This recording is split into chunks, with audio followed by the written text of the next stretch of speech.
Begumpet Varun Motors వద్ద Vahan port ను లాంఛనంగా ప్రారంభించిన రవాణా శాఖ మంత్రి పొన్నం ప్రభాకర్. కార్యక్రమంలో పాల్గొన్న స్పెషల్ సిఎస్ వికాస్ రాజ్, రవాణా శాఖ కమిషనర్ ఇలాంబర్తి, జేటీసీలు చంద్రశేఖర్ గౌడ్, రమేష్, శివలింగయ్య, ఎన్ఐసి ప్రతినిధి జగదీష్, వరుణ్ మోటార్స్ అధినేత వరుణ్, డీటీసీలు, ఇతర రవాణా శాఖ అధికారులు. మంత్రి పొన్నం ప్రభాకర్ ఈ రోజు వాహన్ పోర్టల్ ప్రారంభించుకోవడం సంతోషంగా ఉంది. ఇది తెలంగాణ ప్రభుత్వం తీసుకున్న విప్లవాత్మక నిర్ణయం. ప్రజాపాలన ప్రభుత్వం వచ్చిన తర్వాత రవాణా శాఖలో అనేక సంస్కరణలు తీసుకొచ్చాం. దేశంలో అన్ని రాష్ట్రాలు వాహన్ సారథిలో ఉండేవి. గత సంవత్సరం తెలంగాణ ప్రభుత్వం సారథిలో చేరాం. ఈ రోజు వాహన్లు చేరాం. వాహన్ ద్వారా ఈ రోజు నుండి రెండవ వాహనం కొనుగోలు చేసే వారికి 2% అదనపు ట్యాక్స్ రద్దు చేయడం జరిగింది. రాష్ట్ర వ్యాప్తంగా 15 చెక్ పోస్టులు ఎత్తివేశాం. వాహనదారులకు ఎలాంటి ఇబ్బందులు లేకుండా చేస్తున్నాం. రవాణా శాఖ ఈవీ పాలసీ, స్క్రాప్ పాలసీ తీసుకొచ్చాం. షోరూంలలో పారదర్శకంగా వాహనాలు రిజిస్ట్రేషన్ అయ్యేలా చేశాం.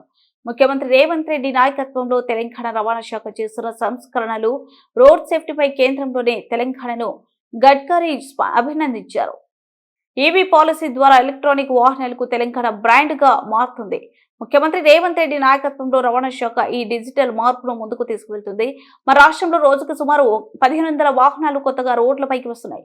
ఇలాంటి భారీ సంఖ్యలో వాహనాల సమాచారాన్ని సమర్థవంతంగా నిర్వహించాలంటే ఆధునిక సాంకేతిక పరిజ్ఞానం అవసరం. ఈ అవసరాన్ని తీర్చడానికి ఈ వాహన్ పోర్టల్ ఎంతో ఉపయోగపడుతుంది.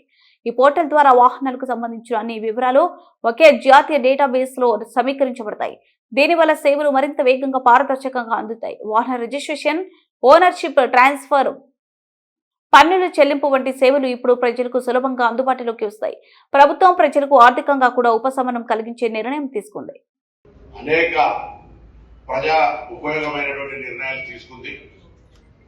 ఈరోజు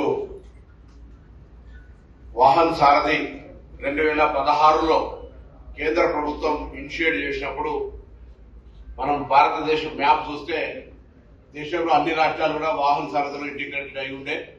ఎప్పుడు తెలంగాణ టీజీ అనేది ఒక 2 మార్కు కనబడతా ఉంటుండే.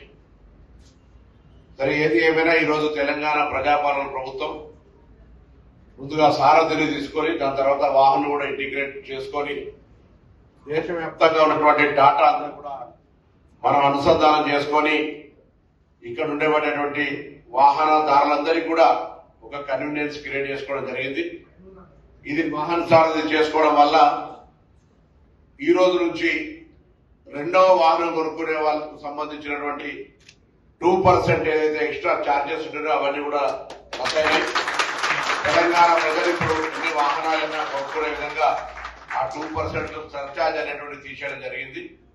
అంతేకాక పారదర్శకత పెరగాలి, అదేవిధంగా వాహనదారులందరికీ సముచితంగా సేవలు అందాలనేటువంటి ఆలోచనతో రాష్ట్ర వ్యాప్తంగా 15 చెక్ పోస్టులను ఎత్తేయడమే కాకుండా ఎన్ఫోర్స్మెంట్ అనేటువంటిది స్పష్టంగా వాహనదారులందరికీ కూడా ఇబ్బంది లేకుండా చేసే ప్రయత్నం చేస్తా ఉన్నాం. తప్పకుండా ట్రాన్స్పోర్ట్ డిపార్ట్మెంట్ ఇప్పటికే స్క్రాప్ పాలసీ తీసుకొచ్చింది, ఈవీ పాలసీ తీసుకొచ్చినాం.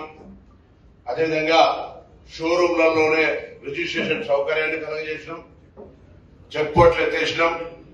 దాంతో పాటుగా డిపార్ట్మెంట్ అంతా కూడా మాన్యువల్ సిస్టానికి సంబంధించినంత వీలైనంత వరకు ఉపయోగం లేకుండా సాంకేతికతను ఉపయోగించుకొని ఎక్కడ కూడా ట్రాన్స్పరెన్సీకి ఇబ్బంది కలగద్దనేటువంటి ఆలోచనతో అందరూ కూడా ప్రభుత్వ గౌరవ ముఖ్యమంత్రి రేవంత్ రెడ్డి గారి సూచన మేరకు కార్యక్రమం తీసుకుంటా ఉన్నాం. ఈరోజు తెలంగాణ ఈ ట్రాన్స్పోర్ట్ డిపార్ట్మెంట్ దేశంలోనే కేంద్ర ఇమారత్ అంటే ministry of road and transport కు సంబంధించినటువంటి డిపార్ట్మెంట్, హైవేస్ సంబంధించిన డిపార్ట్మెంట్ మంత్రి గడ్కరీ గారు కూడా మేము రోడ్ సేఫ్టీ మీద తీసుకుంటున్న అంశాలు కావచ్చు లేదా ఇతరత్ర సంస్కరణలు అన్నింటి పట్ల మమ్మల్ని అప్రిషియేట్ చేసే విధంగా, అదేవిధంగా గౌరవ ముఖ్యమంత్రి గారు తెలంగాణ ప్రజలకు ఎక్కడ కూడా వాహనదారులకు సంబంధించిన ఇబ్బంది ఉండొచ్చు అనేటువంటి ఈరోజు ఒక షోరూంలలో రిజిస్ట్రేషన్ అనేటువంటి అంశం కావచ్చు, వారికి సంబంధించి భవిష్యత్తులో ఫిట్నెస్ సంబంధించి కూడా ఏటీఎస్ కేంద్రాలు కావచ్చు, సెంట్రలైజ్డ్ లైసెన్స్ సిస్టమ్ కావచ్చు, అన్ని రకాల కార్యక్రమాలు తీసుకొని వస్తున్నాం. ముఖ్యంగా ఈవీ పాలసీ ద్వారా తెలంగాణ బ్రాండ్ గా నెంబర్ 1 గా ఈరోజు మరి ఈవీ వాహనాల కొనుగోలుకు సంబంధించిన అంశం జరుగుతోంది. మొన్న ఈ మధ్య ప్రభుత్వంలో నిర్ణయం కూడా తీసుకోవడం జరిగింది. రాబోయే కాలం లోపల ప్రభుత్వ పరంగా కొనుగోలు చేసే వాహనాలన్నీ కూడా ఈవీ వాహనాలుగా కొనుగోలు చేయాలనేటువంటి ఆలోచన కూడా నిర్ణయం తీసుకోవడం జరిగింది. అంతేకాదు హైదరాబాద్ పొల్యూషన్ ఫ్రీ ఉండాలని ఈవీ, ఎల్పీజీ, సిఎన్జి ఆటోలు ఇస్తూనే ఉన్న పాత డీజిల్ ఆటోలన్నింటినీ కూడా రిట్రోఫిట్ ప్రభుత్వ సహకారంతో హైదరాబాద్ ప్యూర్ ఏరియాలో ఉన్నటువంటి అన్ని డీజిల్, పెట్రోల్ ఆటోలను ప్రభుత్వ పరంగానే రెట్రోఫిట్ చేసి ఈ పొల్యూషన్ నియంత్రించే విధంగా హైదరాబాద్